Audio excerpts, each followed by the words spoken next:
I'm no world-class pasta maker, but I can make a pretty darn good fresh pasta dough. So if you want to learn a recipe, stick around. Okay guys, welcome back to Cambo Kitchen. Thank you for watching, thank you for your time.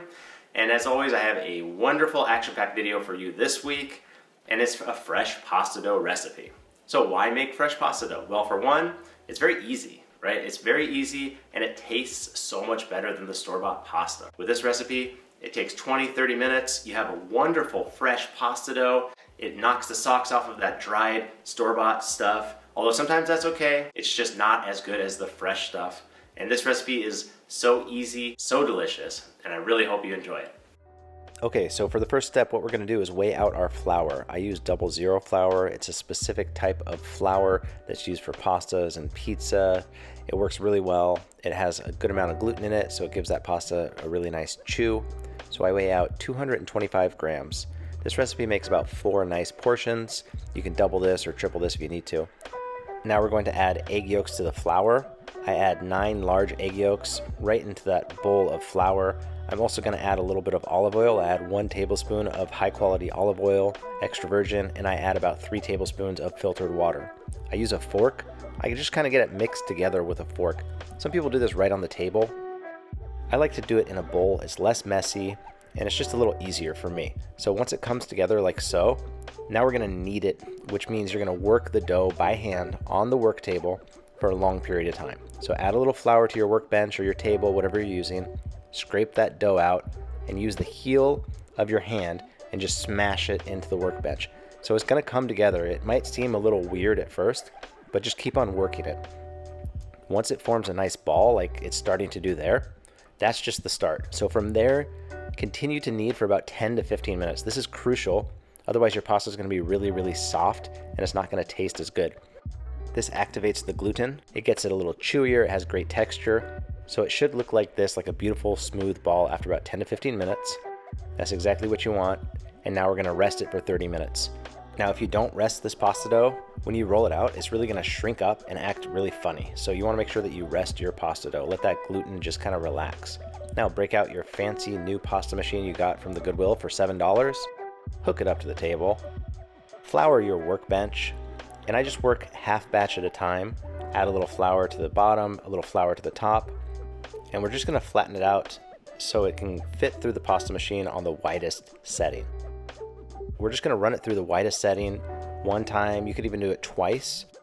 And then what we're going to do, I like to fold it over in half so the width of the pasta dough is the width of the pasta machine. I'm going to show you right here. So fold it right in half. I was a little hesitant. I don't know why.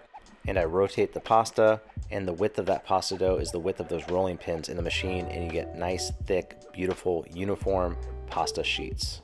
This step isn't crucial, but it's a little more efficient and helps you make nicer pasta. Another thing you're going to want to avoid is picking it up with your fingers. It's so thin and delicate. If you grab it with your fingers, it's just going to stretch and tear. So just try and use the back of your hands like you see me doing here and just kind of flip it over. And you're really going to feel like a pasta guru when you do that, even though you might be completely amateur like myself.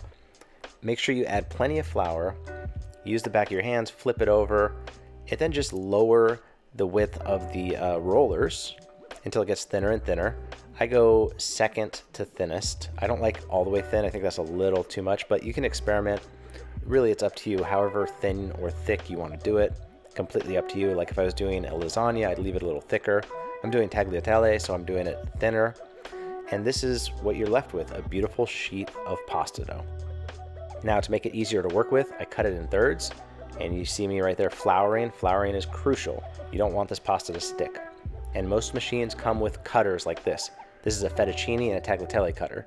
So this is really easy to use and it just makes things look so elegant.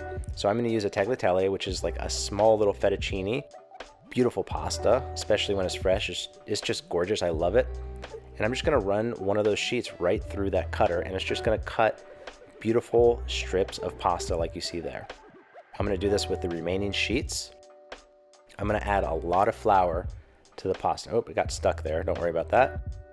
I'm going to add a lot of flour to these beautiful tagliatelle strips because I don't want them to stick together. They stick together and it's not nice when they do. So just add flour, kind of shake it in with your fingertips like you see me do there, And you can also use different flours like semolina flour or rice flour. Rice flour doesn't have gluten, so if you flour your portioned pasta, sometimes it works better. Anyway, I just use regular flour, and I also like to weigh out my portions.